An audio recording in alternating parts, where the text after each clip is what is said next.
एक कदम पे एक गोली, एक कदम पे एक गोली, दो कदम पे दो गोली, तीसरा कदम बढ़ाने की कोशिश किया बेटे तो गोलियों की बौछार कर दूंगा।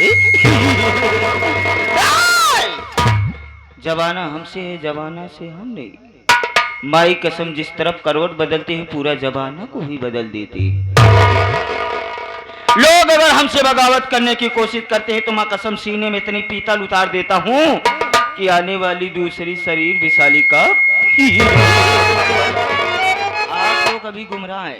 इसका पहले जब भी मैं हवेली में आया करता हूं तब साले एक आध दो पालतू कुत्ते रहा करते थे।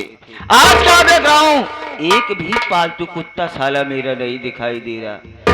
बैठकर थोड़ी देर इंतजार करता हूं कौन साला सोने का पैसा लेता है और कौन हवेली में साला ड्यूटी करने का पैसा लेता है। कसम भोलेनाथ की।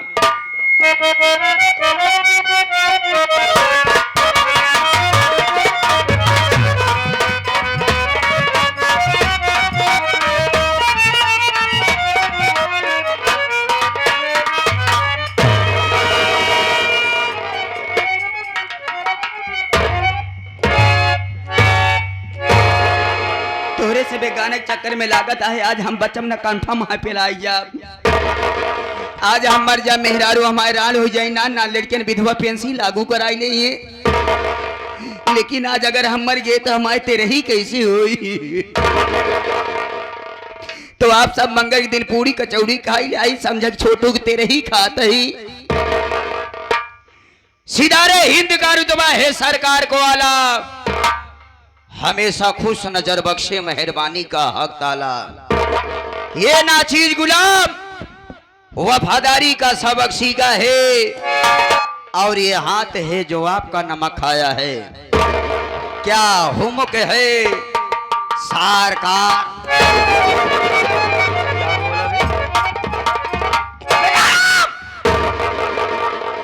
क्या बोला साले? क्या हुम्क है मामा।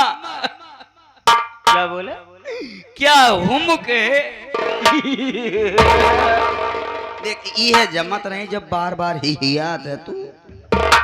सबको साले मैं इधर से मारता हूँ। अच्छा और तुमको साले हम इधर से मारेंगे। ये तुम्हारे साइज का कुंदा बना हुआ है। ओके मारबे तो नीक लागी। उधर से मारेंगे तो पीछा घाव हो जाएगा। वह घाव में खाते तो महू परेशान है। ये पहले बताओ। हाँ ये हवेली में आने तुम्हारा समय है? नको। नको क्या बे? नो यानी नो नहीं नहीं सीधा बताया करो। आगे आ गया सीधा ये मोहनम डाल दे। बाबू सारे। हाँ, का कहे बे? बाबू सारे। बाबू साहब ने इसके पहले जो शब्द बोला था वही ठीक है। मामा तथा यही पे टिके रहना बेटा। हाँ आज तुम आखिरी बात क्या है जो लेट हो गए। लेट होने का कारण मकसद सारी गलती तुम्हारी। आप तो जानते हैं। माफ माफ। तो आइए इसके पहले जो हमारे प्रिय दर्शक भाई आए हुए यहाँ पर अच्छा। इनको मैं अपना नाम और पता बता देना चाहता हूँ। मैं कहाँ का रहने वाला, मेरा और नाम और मेरा दोस्तों मैं और कहीं पे नहीं, प्रांत बिहार ग्राम सभा मीरपुर का रहने वाला, जो कि बचपन में मेरे ही माता पिता का स्वर्गवास यानी देहांत हो गया। मर गए भले मर गए भले मर गए। क्या बोला बे? भले मर गए भले मर गए यानी स्वर्गवास हो गया। माई बाप का साया तोहरे सर के ऊपर से उठ गया। रूठ गया। कब माता पिताजी के मरने के बाद मामा बेटा कहा ही। हाँ तोहरे बबुओ साया पहनत रहे। साया नहीं बेटा, छत्र छाया। छत्र साया छाया छाया। अच्छा छाया। छाया जानते हैं? हम सोचे तोहरे बबुओ साया पहनत रहे। कुंदा से मारेंगे। आदमी कहते नहीं हमरे माई बाप को साया उठ गया। छाया बेटा साया नहीं। वह तो कहता माई के साया तो उठ जाता, बाबू का साया कैसे उठा था। उनका नारा खोल एक पर आता। माँ बाप का साया आपके सर से यानी माता पिताजी का देहांत यानी स्वर्गवास हो गया। हाँ। माता पिताजी के मरने के बाद मैं तनहा घर में, मैं और मेरी एक बड़ी बहन दोनों तनहा घर में बचे। बहन से देखा नहीं गए, बहन अपनी शादी कर ली। कहाँ? कहाँ? इसी ग्राम सभा मीरपुर में। वो भी किसके के साथ? जो कि नेकू राम किसान के। कहा कही हाँ। हर जाई रहन का नहीं। जौन अपने मर्जी से कैली। हमारे मर्जी से शादी हुआ और हमारे बहन की मर्जी से अच्छा शादी। अच्छा अच्छा अच्छा। बहन जब अपनी शादी कर ली, शादी करने के बाद वो नेकू राम किसान के साथ इसी ग्राम सभा मीरपुर में रह रही है। अच्छा। और यही नहीं बेटा, हाँ। जो नेकू राम किसान है कभी साला धनवान है। वाह। धनवान के साथ साथ कभी जगह और जमीन भी उसके पास है। और यही नहीं, जो उसके पहली औरत थी, यानी एक शादी और रहा। एक ये तो हमारी बहन दूसरी है जो उसके घर में आई अच्छा। है। यानी जो हमारे नेकू राम किसान जी के, यानी हमारे जीजा जी के जो पहले बीवी थी, उसका देहांत तो स्वर्गवास हो गया। उसके मरने से पहले उसके कोख से जन्मे 2 बच्चे। 2 लड़के और रहे। हाँ, अमर और पूजा। अमर साला काफी पढ़ाई लिखाई में काफी तेज तर्राक था। पढ़ के कॉलेज से वापस आ ही रहा था, तभी अचानक रास्ता में एक्सीडेंट हो गया। हो जाने के बाद उसकी दोनों आंख की रोशनी चली गई। अब हमारी निगाह कहाँ पे है? कहाँ पे है? इस साले नेकू रामा किसान के खेते। रियासत पे है। अच्छा, रियासत। जिस दिन ये साला मरेगा उस दिन ये रियासत हमारे नाम हो जाएगा। वो साला मरवा है, दोनों आंख कंधा है। हाँ। जब चाहूंगा तब 2 जूता मार के उसको साले से इस घर से बहरे निकाल दूंगा। और रही बात पुजवा की, पुजवक तो किसी की भी साथ साथी कर दूंगा। और उसके बाद इस हवेली का मालिक कौन बनेगा? आप। मेरी बात को समझा कर बेटा, ज्यादा बोलने की कोशिश किया तो उतारूंगा जूता, 20 जूता मारूंगा। तुमको पता होना चाहिए, जब तक मैं अपने सामने 20 गरीब को बुलाकर 20 जूता मार नहीं देता, तब तक साले मैं चाय का कप नहीं उठाता। यही बड़े गरीब उबे नहीं करते नहीं है। गरीब है शिवांगेश्वर संगीत पार्टी में बेटा। हाँ। मैं कुछ देर बैठ के इंतजार करता हूँ। अरे अचानक बात क्या, जो हमारी बहन हमारे पास भागने आ रही है। आने दो।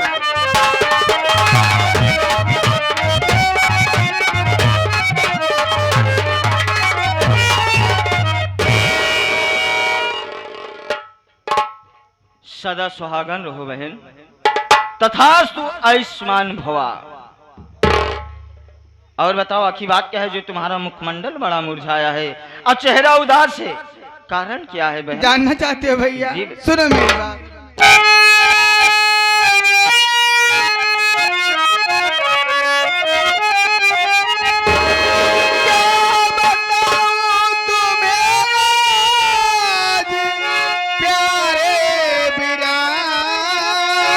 घबराओ नहीं बहन।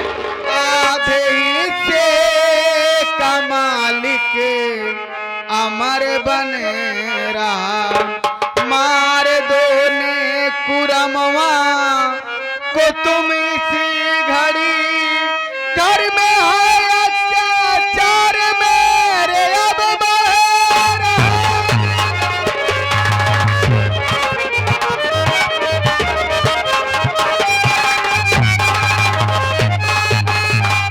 क्या बताऊं भैया, तुम्हारे जीजा जी मेरी कोई बात नहीं मानते, अपने मन का काम करते हैं। आधे हिस्से का मालिक उस अमर अंधा को बना रहे हैं। उस साले अनहरा को बना रहे हैं। हाँ भैया। तो बहन घबराओ नहीं, तुम टेंशन नहीं। तुम्हारा फरमान हुआ, समझो इस घर में पूरा काम हुआ। चल रहा हूं इसी वक्त। नेकू रमुआ साले को मैं इस दुनिया से सीधा स्वर्ग भेज यही देता मैं हूं। चाहती हूँ भैया। तुम यही चाहती हो? मार डालिए।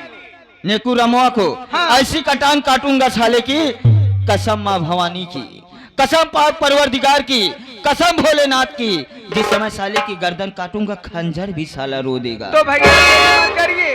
नेकू रमुआ घर में अकेले आराम कर रहा है। हाँ। चलो मेरे साथ। चलो मेरे साथ। चलिए।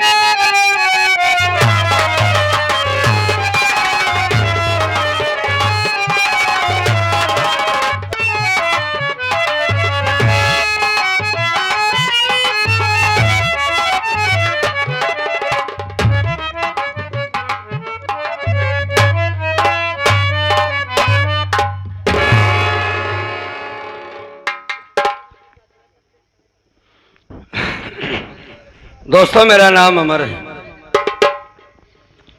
एक गांव मीरपुर है बाबूजी, यहीं का रहने वाला हूं मैं। अब लोग मेरी बात को गौर से सुने। संगीत का आगाज यहीं से होता है। हमारे बाबूजी हैं जिनका नाम नेकुराम किसान है। मैं बदनसीब आदमी आपके सामने खड़ा, आंखों से देख नहीं सकता बाबूजी। पहले में बिल्कुल ठीक ठाक था, मां मर गई। मां के मरने के बाद कुछ समय बीता, कॉलेज से वापस आ रहा था, एक्सीडेंट हो गया साहब। उसी के दौरान दोनों आंखें की रोशनी चली गई। उस वक्त मेरी बहन छोटी लगभग 3 साल की रही होगी जब मां का देहांत हुआ। पूजा नाम है बहन का। बाबूजी ने दूसरी शादी कर लिया है बाबू, ताकि बच्चों को सुख मिले। लेकिन गलत बात है ये। सौतेली माँ आई है, उसका व्यवहार बिल्कुल ठीक नहीं है। बात करता हूं तो बात नहीं करती मुझसे। कंधे का चेहरा देखूंगी सुबह सुबह के वक्त। खाना मांगता हूं तो मारती है। साथ में अपने भाई को भी लेकर आई है, जिन्हें मामा कहते हैं। क्या करें साहब, आज 2 दिनों से कुछ नहीं खाया और आज चला भी नहीं जा रहा है। छोटी बहन है, उसी का इंतजार करता हूं। आएगी तो उसी से खाना मांगेंगे, क्योंकि उसके सिवा इस दुनिया में हमारा कोई नहीं है। बाबूजी एकदम सीधे साधे, घर के बारे में कुछ नहीं जानते। बहन का इंतजार कर लेता हूं बाबूजी।